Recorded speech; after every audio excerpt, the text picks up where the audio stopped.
सड़क निर्माण की लापरवाही बनी मासूम की जिंदगी पर भारी। 4 साल की बच्ची का पैर कटा, जिम्मेदार फरार, न्याय के लिए भटक रहा है परिवार। धारचूला के जुम्मा गांव में प्रधानमंत्री ग्राम सड़क योजना पीएमजीएसवाई के तहत चल रहे निर्माण कार्य के दौरान घोर लापरवाही का दर्दनाक मामला सामने आया है।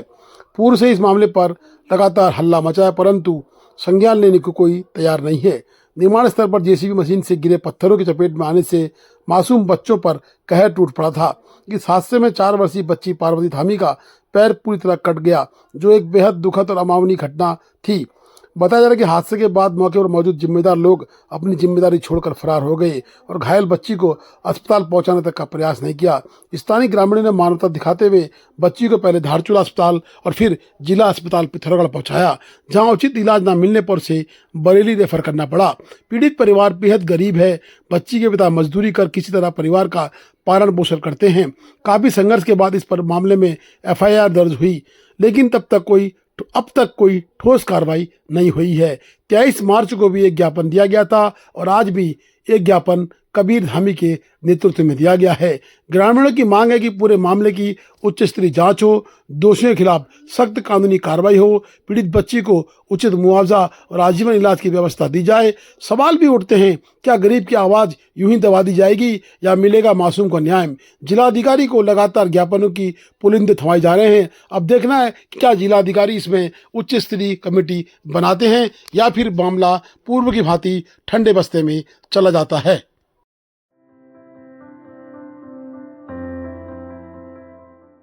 टुंडी क्लस्टर के समग्र विकास हेतु एकीकृत विकास योजना पर जिलाधिकारी की अध्यक्षता में बैठक आयोजित।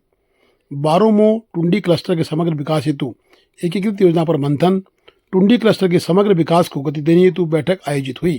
जिलाधिकारी आशीष कुमार भटगाई की अध्यक्षता में कलेक्ट्रेट सभागार में टुंडी क्लस्टर के समग्र विकास हेतु तैयार एकीकृत विकास योजना के संबंध में एक महत्वपूर्ण बैठक आयोजित की गई। बैठक में क्लस्टर के समग्र एवं सतत विकास के उद्देश्य से तैयार योजना की विस्तृत समीक्षा की गई। योजना के अंतर्गत आधुनिक कृषि तकनीकी को अपनाने के साथ साथ उच्च मूल्य वाली फसलों जैसे कीवी, अनानास एवं सब्जी उत्पादन को बढ़ावा देने पर जोर दिया गया। इसके अतिरिक्त मधुमक्खी पालन, मशरूम उत्पादन, औषधि एवं सुगंधित पौधों की खेती, मत्स्य पालन, डेयरी एवं बकरी पालन जैसी गतिविधियों को भी प्रोत्साहित करने के निर्देश दिए गए। उद्यान विभाग द्वारा 8 नाली भूमि में कीवी का रोपण कराया गया, जिससे 20 किसान लाभान्वित हो रहे हैं। साथ ही किसानों को सब्जी बीज का भी वितरण किया गया। जिलाधिकारी ने निर्देश दिए कि किसानों को मल्चिंग सेट एवं एंटी हेलनेट सुरक्षा जाल भी उपलब्ध कराए जाएं। मुख्य उद्यान अधिकारी द्वारा अवगत कराया गया कि अप्रैल माह में किसानों को मधुमक्खी बॉक्स भी वितरित किए जाएंगे। बैठक में ग्रामीण क्षेत्रों में सड़क, पेयजल, सिंचाई, शिक्षा एवं स्वास्थ्य सुविधाओं के सुदृढ़ीकरण पर भी विशेष बल दिया गया है। साथ ही जल संरक्षण, सोलर लाइट, सामुदायिक शौचालय एवं अन्य आधारभूत संरचनाओं के विकास पर भी चर्चा की गई। लघु सिंचाई विभाग द्वारा अवगत कराया गया कि एचडीबी पाइप के माध्यम से गुण निर्माण कार्य प्रगति पर है। चेक डैम निर्माण हेतु 24 मार्च को टेंडर प्रक्रिया प्रारंभ कर दी गई है, जिसे शीघ्र ही पूर्ण करा दिया जाएगा। मत्स्य विभाग द्वारा 32 मत्स्य तालाब प्रस्तावित हैं, जिनमें से 13 की खुदाई पूर्ण हो चुकी है तथा 3 टैंकों हेतु सिल्पालीन सीट उपलब्ध हो चुकी है। जिलाधिकारी ने शेष कार्य शीघ्र पूर्ण कराने के निर्देश भी दिए हैं। डेयरी एवं पशुपालन विभाग भी तैयार है। तो सर ने जो निर्देश दिए थे, तो उसी क्रम में सर इसका निरीक्षण कर लिया गया 28 तारीख को पूरी टीम द्वारा। और सर इसमें फाइनल स्टेज पर रिपोर्ट है, ये नेक्स्ट 1-2 डेज जी सर।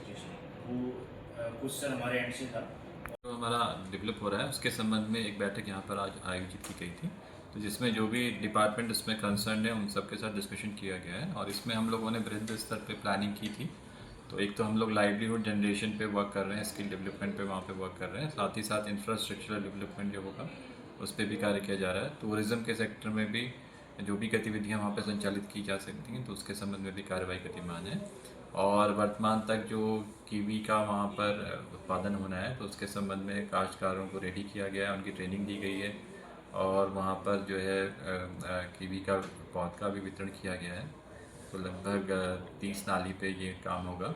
साथ ही साथ मौन पालन की गतिविधियाँ भी वहाँ पर हो रही हैं, तो वो भी स्टार्ट किया गया है। मशरूम का जो है वो भी वहाँ पे उत्पादन का स्टार्ट किया गया है। साथ ही साथ फिशरीज़ में भी वहाँ पर जो तालाब निर्माण की कार्रवाई है वो पूरी कर ली गई है।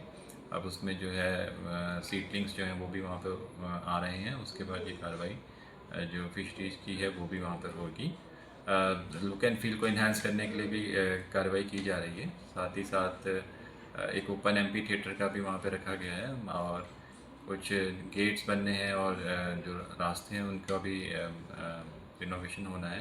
तो वो सब गतिविधियाँ भी संचालित की जा रही हैं। साथ ही साथ हेल्थ सेक्टर में, एजुकेशन में और वहाँ पर एक आंगनबाड़ी है तो उसके भी रिनोवेशन की कार्रवाई उसको उसमें देखा जा रहा है।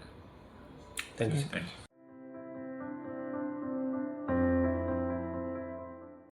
देवों के देव महादेव के घर में अंधेरा, सरकार की घोषणाएं शून्य साबित, जनता पूरी तरह से निराश। आस्था के सबसे बड़े धाम आदि कैलाश क्षेत्र में आज भी अंधकार पसरा हुआ है। यह विडंबना ही है कि जहां से पूरी दुनिया रोशनी ऊर्जा की कामना करती है और अपनी मन्नतें पूरी करती हैं, वहीं देवों के देव महादेव के घर बिजली से वंचित हैं। सरकार द्वारा बार बार की गई घोषणाएं जमीनी हकीकत में पूरी तरह शून्य साबित हो रही हैं। वर्षों बीत जाने के बाद भी नाबी, काला पानी, गुंजी, बूदी जैसे गांव आज भी उजाले को तरस रहे हैं। स्थानीय जनता हर दरबार में अपनी गुहार लगा चुकी है, लेकिन नतीजा आज भी सिफर है। लोग अपने संसाधनों से जनरेटर वगैरह चलाकर किसी तरह से जीवन यापन कर रहे हैं, जबकि सरकारी योजनाएं कागजों तक ही सीमित हैं। अब हालात ऐसे हो चुके हैं कि जनता पूरी तरह निराश हो चुकी है और सवाल पूछ रही है, आखिर कब पहुंचेगा उजाला महादेव के इस पवित्र धाम तक। उरोड़ा की कई योजनाएं प्रस्तावित थी। उरोड़ा ने रोंगकोंग, नपलचू व बूदी में अपनी योजनाएं प्रस्तावित की, परंतु 2001 से इन कार्य योजनाओं पर आज तक कोई कार्य नहीं हुआ। सरसिंह नबियाल ने बताया कि पोल खड़े हैं और मुंह चिढ़ा रहे हैं, उनमें कब बल्ब लग जलेंगे ये पता नहीं है। स्थानीय नागरिकों को बड़ा दुख है कि बूदी जैसे गांव में प्लांट बनाया गया 50 मेगावाट का और उसके लिए पोल भी खड़े कर दिए गए, परंतु जिनसे लाइट आती वो स्ट्रक्चर ही तैयार नहीं किया गया। उरोड़ा विभाग की बड़ी लापरवाही भी इसमें नजर आ रही है। अब देखना है कि क्या प्रशासन, सरकार जहां तक है सोच समझ के इन योजनाओं में कार्य करती है या फिर ये योजनाएं टाई टाई फिस रहती है। दौलत सिंह रायबा ने मुख्यमंत्री को एक शिकायत दर्ज कराई है। धारचूला में गैस सिलेंडर की बुकिंग इन नंबरों पर हो रही है और बता दें कि अब लगातार गांधी चौक व अन्य 3 स्थानों पर सिलेंडर बांटा जाएगा। कल भी गांधी चौक में 2 चक्कर सिलेंडर बटेंगे, उसके बाद ग्वालगांव में सिलेंडर मिलेंगे। जो सिलेंडर 22 से 23 तारीख तक के बुक हैं उनको कल सिलेंडर दिया जाएगा। स्थिति बड़ी नाजुक है, उपभोक्ता परेशान है। सिलेंडर की क्राइसिस को देखते हुए उपभोक्ता गाड़ी के आगे पीछे दौड़ रहे हैं। इसलिए सिलेंडर बांटने वाली टीम ने कहा कि व्यवस्था बनाना बड़े कठिन हो रहा है, लेकिन लोगों का सब्र का बांध भी टूटता जा रहा है। कितने बजे खड़े हो आप? अभी हो गया आधा घंटे से ज़्यादा। कब की बुकिंग है आपकी? 21 तारीख की है। अभी नहीं मिला? अभी तो मिला। आज चांस है मिलने के? कह तो रहे 21 और 22 का दे रहे हैं। जनता केवल इंतजार कर सकती है। प्रशासनिक तौर तरीके से सिलेंडर नियमानुसार मिल तो रहे हैं, लेकिन अफरा तफरी का माहौल लगातार बना हुआ है। वहीं सिलेंडर बांटने वाली टीम भी परेशान नजर आ रही है। उन्होंने कहा कि जिसका भी डीएससी नंबर जनरेट हो रहा है हम उसको सिलेंडर वितरित कर रहे हैं। अब उसको क्या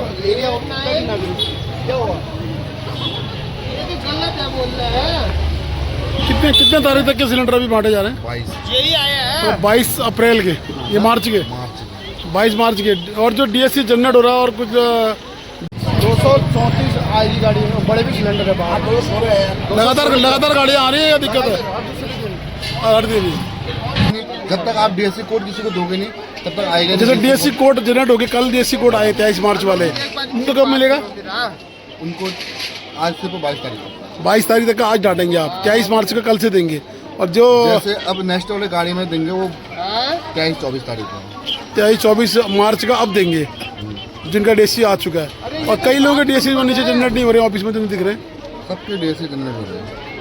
जो भी महीने खत्म हो गया उनके डीएससी कल नया आ गया। मतलब मार्च के डीएससी कटने से कोई नुकसान नहीं किसी को, नई डीएससी आ जाएगी। नई डीएससी आ चुकी है टोटल कल सुबह 9 बजे कुछ मिनट में सब कुछ में आ वो चुकी 23 मार्च वाली डीएससी कैंसिल होगी, अब नई डीएससी है। चलेगी। नई डीएससी आ चुकी है। हाँ आ गई, एक मैसेज आया है, आ चुकी वो चलेगा अब। वो चलेगा।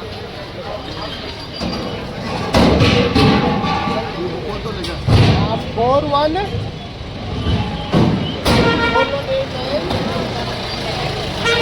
23 तारीख के सिलेंडर कल से प्रथम चरण गांधी चौक धारचूला में, द्वितीय चक्कर भी गांधी चौक धारचूला में सिलेंडर उपलब्ध रहेंगे। उसके बाद तृतीय चक्कर में सिलेंडर ग्वालगांव में वितरित किए जाएंगे। 23 तारीख तक की बुकिंग यानी 23 मार्च तक की जिनके पास बुकिंग है, कल वो सब लोग सिलेंडर ले सकेंगे। बता दें कि गैस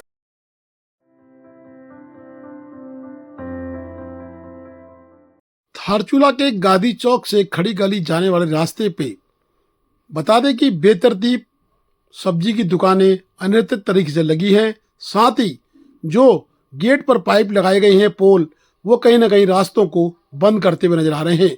अगल बगल भी बड़े बड़े ठेले दुकानदारों ने लगा दिए हैं। और साथ ही अब एक मेहरबानी पुलिस ने भी कर दी है। पार्किंग व्यवस्था के नाम पर एक नुकीला बोर्ड, तीखा बोर्ड, धारदार बोर्ड चौराहे पर लगा दिया है, जिससे आज एक बच्चे के सर पर चोट लगते लगते बची। बोर्ड इतना नुकीला है कि अगर किसी के गाल छिल जाएं या किसी का सर फट जाए तो कोई भी कहना उचित होगा। बता दें कि इस तरह की पार्किंग व्यवस्था के बोर्ड की हाइट बहुत कम है और किसी का भी सर, किसी की भी बाजू इसमें टकरा रही है।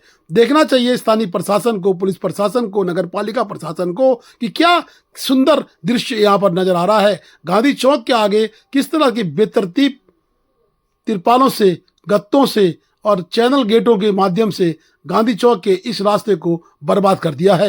प्रशासन और नगर पालिका बिल्कुल पूर्ण रूप से विफल हो चुकी है।